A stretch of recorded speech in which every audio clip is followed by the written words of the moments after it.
Eu sou a professora Adriana, Evolucionar Língua Portuguesa para o 6º ano do Colégio Emaús. Lembrem-se sempre de seguir todas as orientações, ok? Hoje nós vamos começar falando sobre concordância nominal.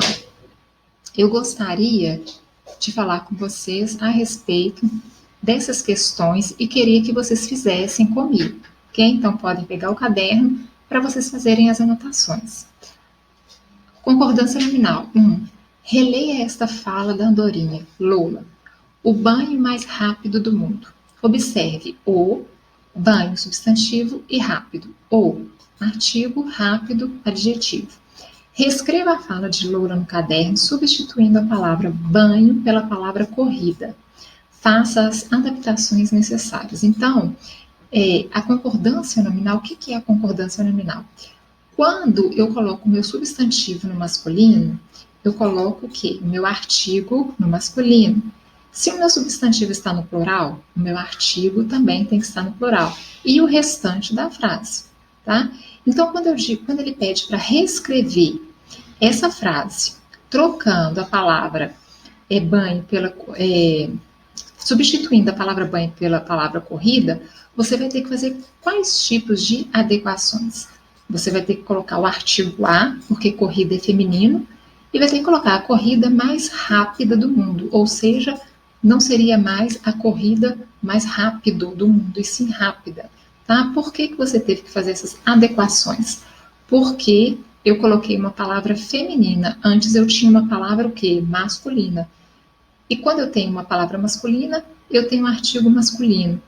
E eu tenho também aqui o meu adjetivo masculino. Nesse caso, eu substituí a corrida mais rápida do mundo.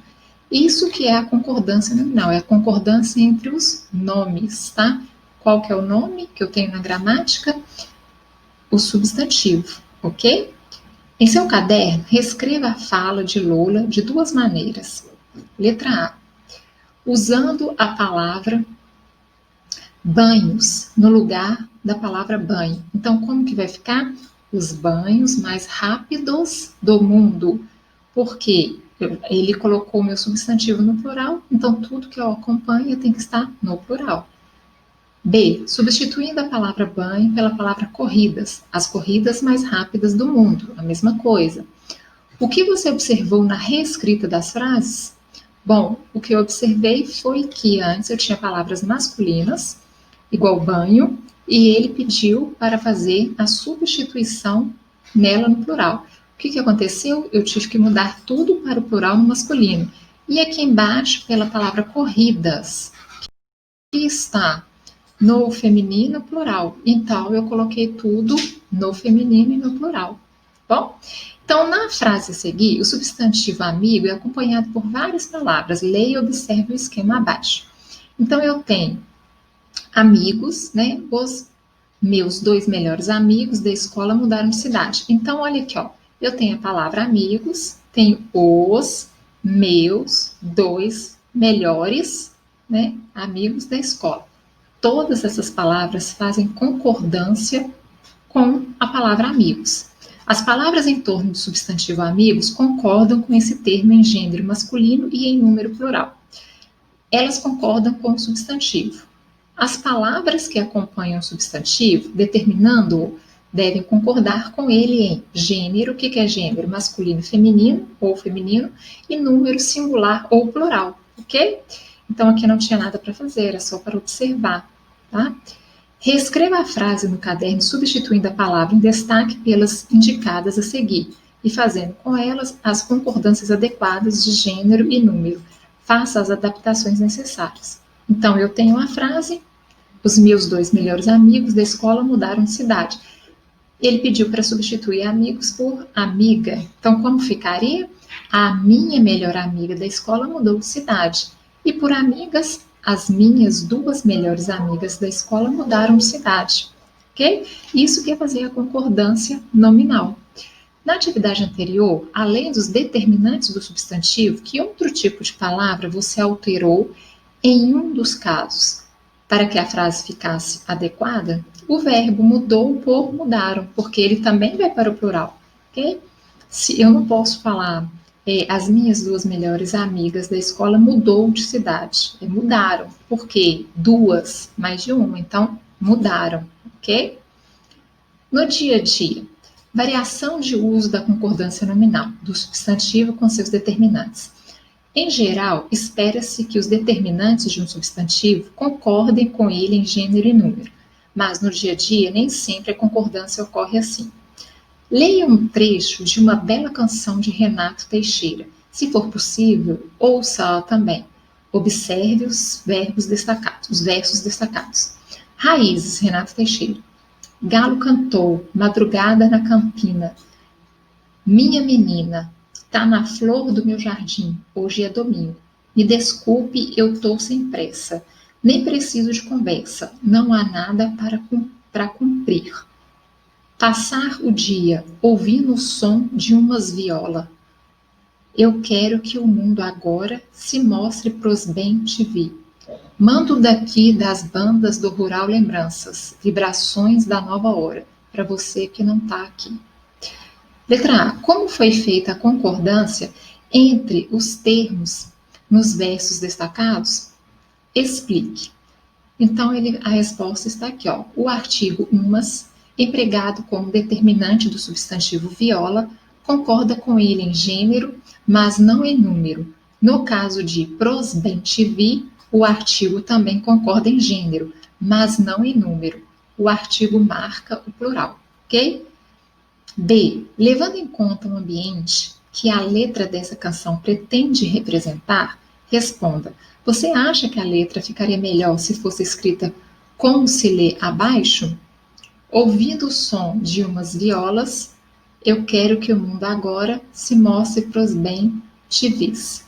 Então ele muda aqui, ó, umas viola por umas violas, né? E bem te vi por bens te vi. No caso, seria não. Por quê? Porque aqui ele está fazendo uma música de raiz. Ou seja, o que é música de raiz? Da cultura dele, de onde ele está compondo isso, da cidade mais interiorana, mais do campo. Então, se eu passasse para essa concordância aqui, para o plural, o que estaria acontecendo? Eu estaria tirando essa música da raiz, ou seja, essa música do campo e trazendo como se eu estivesse compondo aqui no urbano, tá? Então não existe essa coisa de eu vou fazer a música toda bonitinha, certinha, com a concordância toda correta. Depende do que você está querendo levar para o seu ouvinte, depende da onde você está fazendo, de onde você faz, qual a cultura que você está inserido ali no momento, se você está no interior, se você está na área urbana. É claro que você pode fazer, vice-versa também. Não é só porque você está na área rural que você vai cantar dessa forma. Não é isso que eu estou dizendo. O que eu estou querendo dizer é que você não precisa se adaptar, né, ao campo ou se adaptar à cidade para você compor. Porém, se você está fazendo uma música mais ali interiorana, é claro que você vai falar da forma, escrever da forma que as pessoas de lá te entendam melhor, ok? É comum ouvir frases com a concordância entre as palavras semelhante a essa que ocorre na letra de canção. Dê um exemplo. Quando ele fala na letra de canção, é ouvindo o som de umas violas. Então, é comum ouvir essas frases com essa concordância entre as palavras semelhante a essa que ocorre na letra? Olha, depende. Tem muita música, até mesmo poemas, que são escritos dessa forma. Então, é uma resposta pessoal. Para mim, uma sugestão é que vai depender do gosto e do tipo de música que você gosta de escutar.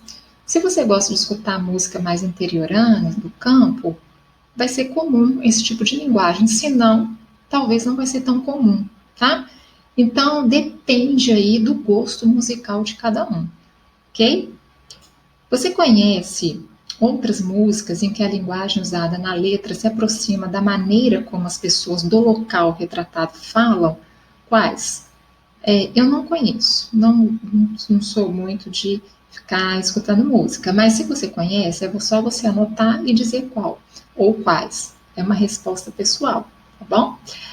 A letra dessa canção reflete uma realidade e das personagens que vivem na zona rural, onde o galo canta, os bem-te-vis voam. Procura aproximar a canção da fala do dia a dia, em que muitas vezes não são seguidas todas as regras de concordância indicadas pela norma padrão, apresentada na gramática normativa. Essa gramática normativa é a qual nós estudamos em sala de aula. Isso acontece tanto na zona rural como na zona urbana. A letra da canção está adequada à situação comunicativa a que ela pertence. Algumas pessoas, no entanto, desconsideram a diversidade e afirmam que só há um modo de falar e de escrever uma língua, aquele que segue as regras da norma padrão. Ao valorizar uma única variedade do uso da língua, pode-se estimular o preconceito linguístico. Respeitar a diversidade do português brasileiro, além de não estigmatizar usuários das inúmeras variedades da nossa língua, reforça a nossa identidade como povo de uma pluralidade cultural imensa. O que ele quis dizer aqui? Que nós não devemos ter preconceito linguístico à fala das pessoas, porque muitas moram no interior e vão falar dessa forma sim. E não existe uma única maneira de falar, e nós não podemos estigmatizar isso, ou seja, ter esse preconceito com as pessoas que falam dessa forma e dizer que só existe uma linguagem formal correta. É mentira, tá? Lógico que dentro de sala de aula nós aprendemos a gramática normativa, a qual nos dá a base para escrevermos, né, corretamente. Ou seja, o que quer dizer corretamente? Sem erro de ortografia, sem o erro de concordância, porque você vai precisar disso mais na frente, quando você for fazer as suas redações, as suas produções de texto, você precisa escrever corretamente, mas não significa que você tem que ter preconceito, ter esse preconceito linguístico, porque cada um vive em uma região e cada um aprende de uma maneira.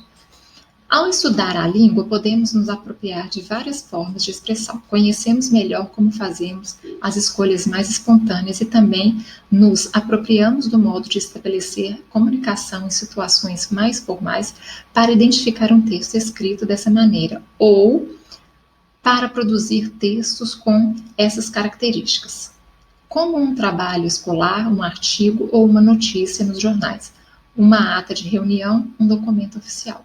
Então, nesses momentos, nós devemos usar, sim, a gramática normativa, mas nem por isso devemos ser preconceituosos com as pessoas que não sabem, tá? Cada um mora numa região e cada um aprende de uma maneira. Atividades, concordância nominal. Leia um trecho sobre a chegada de artistas franceses na época do Brasil Império.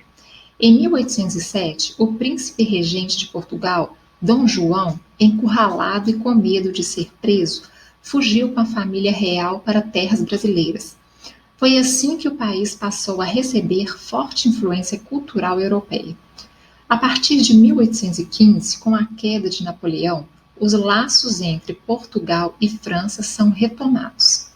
Um ano depois, desembarcaram no Rio de Janeiro um grupo de artistas franceses, liderados por Joachim Nelly-Breton. Neste grupo, encontravam-se artistas como Debrecht. Então, aqui ele fala, ó, em um texto informativo deve predominar a linguagem mais cuidada, mais formal. Trata-se de um texto em que a concordância entre os termos de uma frase é um aspecto que seu autor deve estar sempre atento. Releia este trecho do texto. Foi assim que o país passou a receber forte influência cultural europeia. Em seu caderno, passei mais, né? Em seu caderno, estou passando toda hora aqui. Em seu caderno, organize um esquema com 4 quadrinhos, como se vê abaixo. No quadrinho central, escreva o substantivo influência. Os outros 3 quadros devem estar em volta desse central. Complete os quadrinhos com as palavras ou expressões que determinam ou especificam esse substantivo. Para isso, observe quais palavras estão ligadas a ele. Então, eu tenho substantivo principal, influência, Antes, forte, cultural e europeia, ok? Era isso que era para ser feito. 2. Em seu caderno, reescreva a frase trabalhada na atividade anterior, substituindo a palavra influência pelas palavras a seguir. Estabeleça a concordância adequada entre os termos e faça as adaptações necessárias. Então, conselho. Foi assim que o país passou a receber forte conselho cultural europeu. E atuações. Foi assim que o país passou a receber fortes atuações culturais europeias. Tá? Bom, essas atividades terminam por aqui. O caderno de atividades, eu vou deixar mais atividades para ser feito nele e nós vamos corrigir na próxima videoaula. Eu vou falar um pouco para vocês sobre desafios da língua, tonicidade. O que é tonicidade? Olha, sílaba é o som ou conjunto de sons da palavra que é pronunciado em um só impulso de voz. E sua sílaba tônica é aquela que é pronunciada com maior intensidade de voz em uma palavra, ok? Então, vocês lembram quando aprenderam sobre oxítona, paroxítona, proparoxítona? É isso que nós fazemos quando separamos em sílaba e queremos classificá-las quanto à sua sílaba tônica. Quando eu tenho palavras, por exemplo, proparoxítonas, as proparoxítonas são as terceiras sílabas sempre com acento, tá? Porque toda proparoxítona é acentuada, não sei se vocês se lembram dessa regra. Igual aqui, ó, estômago, tá? Obstáculo, toda proparoxítona são acentuadas, tá? E sempre a sílaba forte está na terceira sílaba, contando da sua direita para a esquerda. Paroxítonas, nem todas paroxítonas são acentuadas, tá? Existem regras para as quais são acentuadas no final da palavra. Uma das regras é a letra L. Quando eu tenho a letra L no final e a segunda sílaba forte for a mais forte, eu tenho uma paroxítona, ok? Como a palavra provável. Então, provável, quando eu digo provável, eu tenho a minha sílaba tônica forte no vá, e como ela é terminada com L, ela recebe acento. Mas nem todas paroxítonas são acentuadas. A regra para todas são acentuadas é somente para as proparoxítonas. Paroxítonas e oxítonas não. As paroxítonas sempre a segunda sílaba forte contando da sua direita para a esquerda. E a primeira sílaba forte é chamada de oxítona, tá? Pode ser ou não acentuada, também existem as suas regras, as quais vocês já estudaram em séries anteriores, né? Então, aqui é uma revisão de sílaba tônica. O que vocês têm que prestar atenção? Às vezes, pronunciamos as palavras errado, por quê? Pronunciamos as palavras erradas, por quê? Porque colocamos a sílaba tônica no lugar errado. Olha um exemplo aqui, ó. Ruim e não ruim. Muitas vezes falamos ruim, isso é ruim. Não, isso é ruim. Igual gratuito e não gratuito. Então, é gratuito, tá? E também a sílaba tônica é o tui e não o i. Quando nós pronunciamos a palavra e colocamos a sílaba tônica no lugar errado, a nossa pronúncia vai ser errada. E aí também vamos classificá-la em relação à sílaba tônica erradamente, erroneamente, ok? Eu vou deixar algumas atividades para serem feitas sobre a sílaba tônica, tá? Então, nós temos aí as páginas 128, 129, 132, a 133 é produção de texto do livro de português. Produção de texto sempre folha separada, ok? E as páginas 25, 26, 27, 28, 29, 30, 31, 32 e 33 é do livro do caderno de atividades. Vou corrigir tanto essas quanto as outras que eu passei na última aula do caderno de atividades, ok? Eu encerro por aqui e lembrem-se, juntos no caminho.